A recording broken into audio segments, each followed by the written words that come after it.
Hello all, Project Wargaming here with a video on how I made this terraced hill for World War II, Italian war campaign stuff. So really happy with how it turned out. So now I want to go in and make a few more of these hills. Some terraced, some not. Some I just want to make rough ground, so it's basically impassable. But I'm going to make a couple more of these. So the first thing I do as far as going through how I'm going to make it is think about the materials I'm going to use, but also think about the storage. So I think Mel, the terrain tutor, has a video on this where he talks about you got to think about your storage as well, and I've found that to be extremely true. I have a job that makes me move every 6 to 12 years, so I know that I'm eventually going to move. So having some storage, but also the storage just helps to protect, the time and effort that you put into this thing. So there's a lot of time and effort put into terrain to make it look good. So you just don't want to throw it up on a shelf or into a box with a bunch of other stuff that's just going to break, because you can see there's plenty of stuff here to break if it wants to. So first thing I do is I come in and I figure out, okay, I'm going to use this pink foam that we have in here in the States. It actually comes in accordion kind of styles. I think this stuff just goes on walls. So that's what I decided to use. It is kind of pricey. I have no idea how pricey it is now after COVID has hit. But the thing is, you get a ton of it once you buy a big old rack of it. So this is what I'm going to use. It lays pretty flat. The other thing is I put plaster and stuff on top of it, so I don't have to worry about the paper on like the foam core soaking up that and warping and doing weird things. This just holds that material pretty well.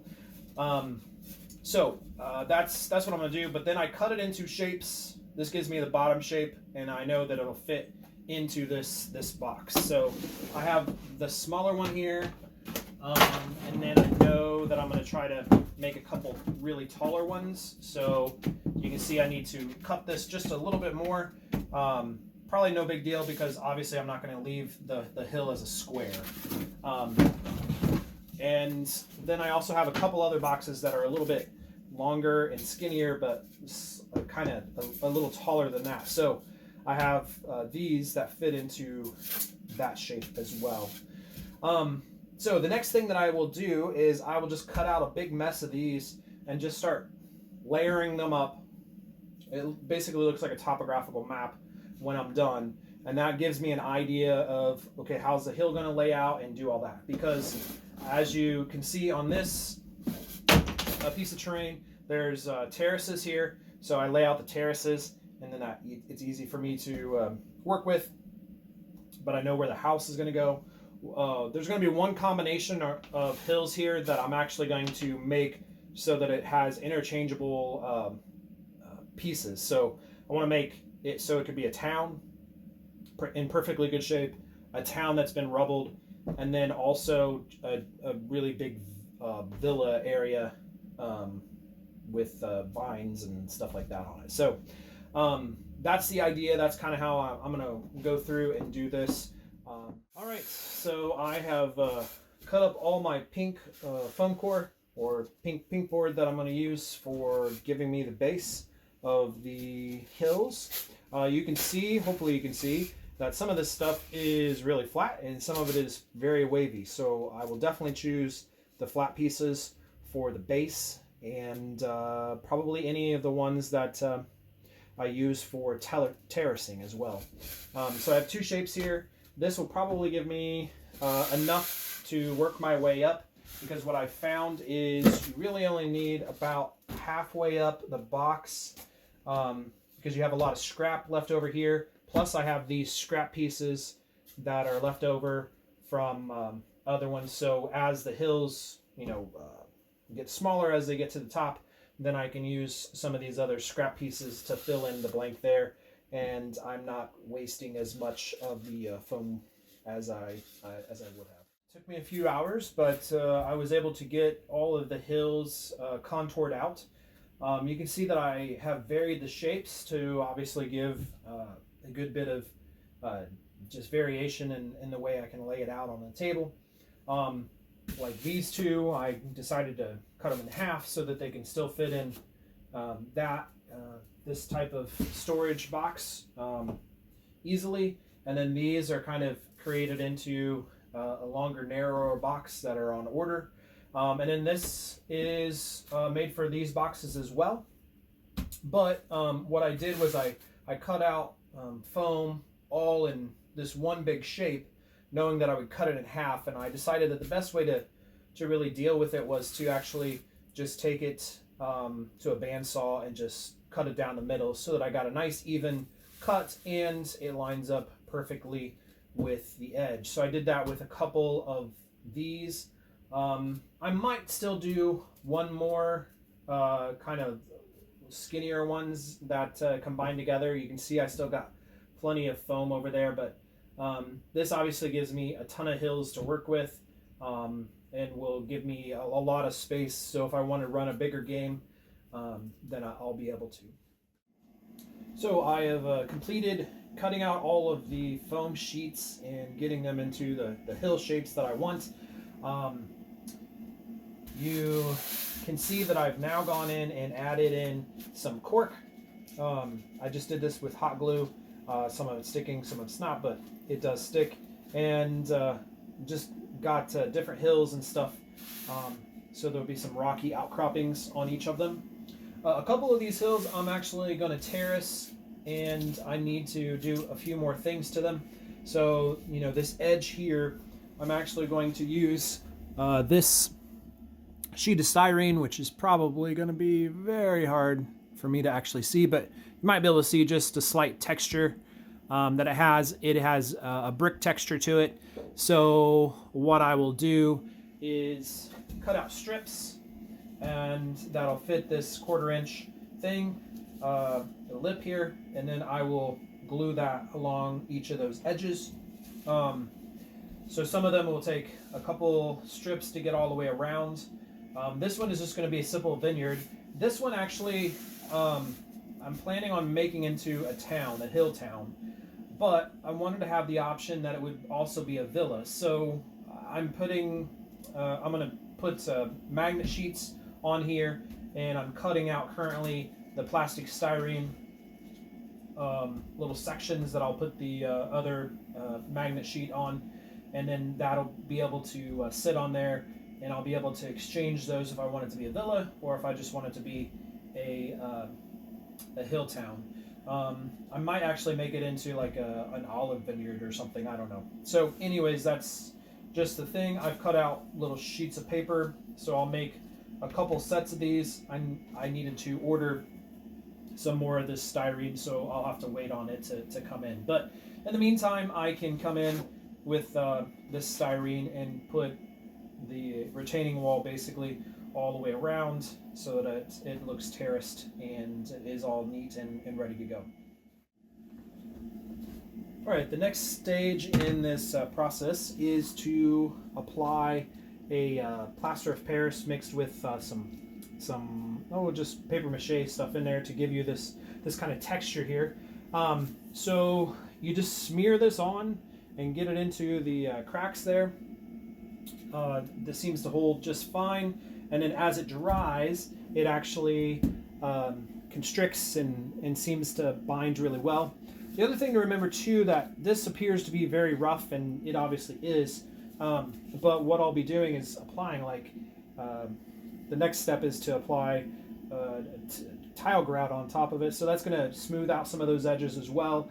And then, you know, as you apply flocking and things like that, that'll get some of these harsh areas out of there.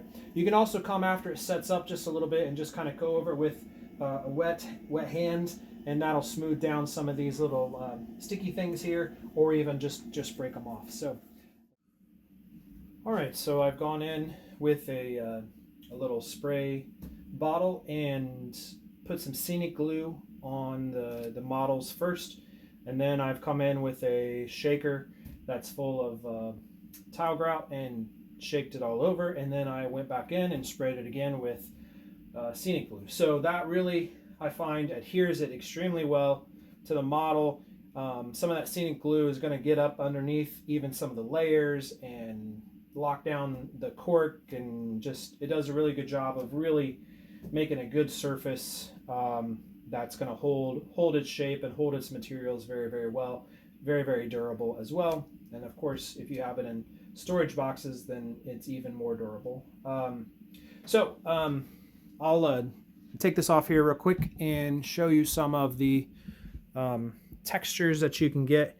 You can see that it does a really nice job of, some areas are fairly smooth, and then you have other areas that gives you this nice rough texture.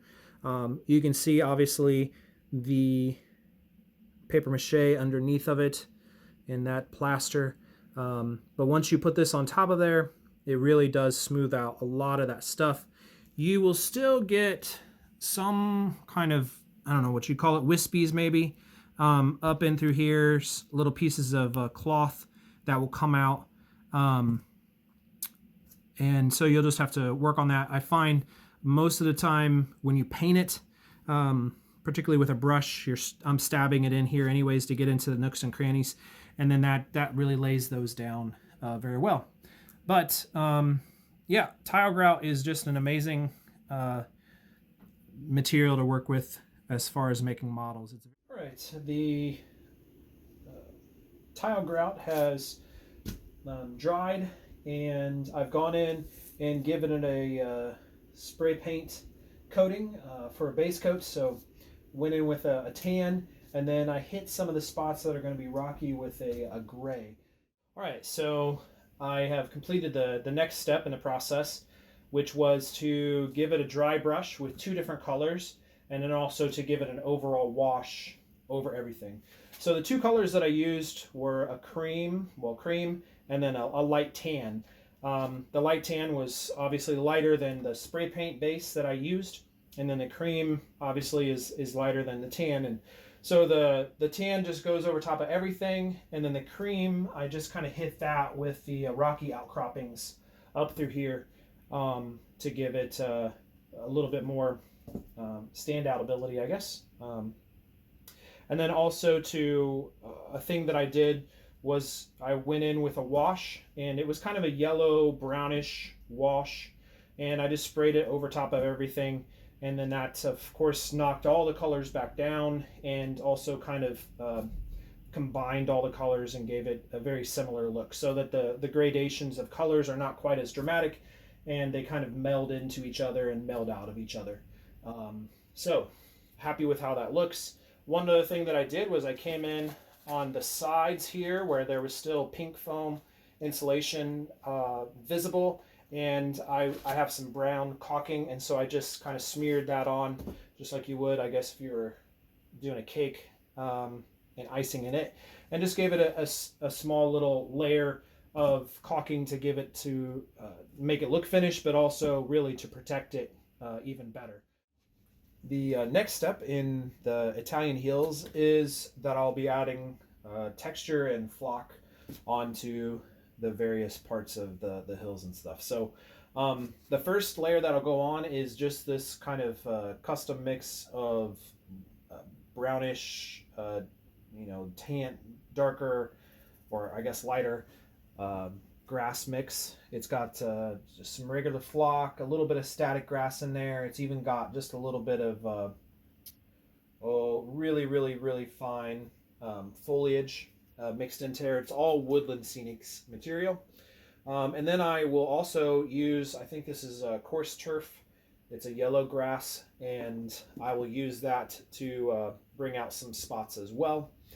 After I've gotten those 2 applied, then I will spray them all down with scenic grass again, just to get those really adhered to the hills. I find that that's an essential part of this to really make that stuff stick well. And then after that, I'll come in with a glue gun, and I will add in some of this bigger foliage just to give me some more scrub and brush all along this hill. Gone in and laid down static grass or just the flocking all over the base of this. Put another layer that's got a little bit more texture on it and of course lighter. And then this final step that I did was go in with this little mix of foliage clumps and take some hot glue and put that down. Hot glue is not perfect. It gives you lots of little stringies and stuff like that. And sometimes you got to go in and kind of blot down because it does get a little bit shiny if it comes through. But it's a pretty good process and it holds really well. And I think it works for what I needed to do. All right, so final step was to add trees to the hills. So 3D printed these trees, cedar trees, and some deciduous trees. And then I drilled into the hills themselves, which basically ruins the bit that you use because the plaster is so hard and dense that it basically dulls your blade by the time you're done with it. So just know that. But drilled it in and then just use CA glue or super glue to attach them to the hillsides. So very happy with how they look. They're going to be great on the table. Be great for Mediterranean stuff, Italian stuff. Probably even use it maybe for some Crusader stuff when we get back to playing that. So you can see I have a couple of these hills that I still need to work on. So that one over there is a vineyard. And then this one is, of course, a hill town. I need to finish up the magnet base on them, attach that, and then finish that out. And then I need to add the actual vines to that hillside, that terraced hillside. But yeah, overall, really, really happy with how these guys have turned out. Love the trees. They really do add a lot to it. And just really makes them more realistic, I guess. So that's it. We'll talk to you later.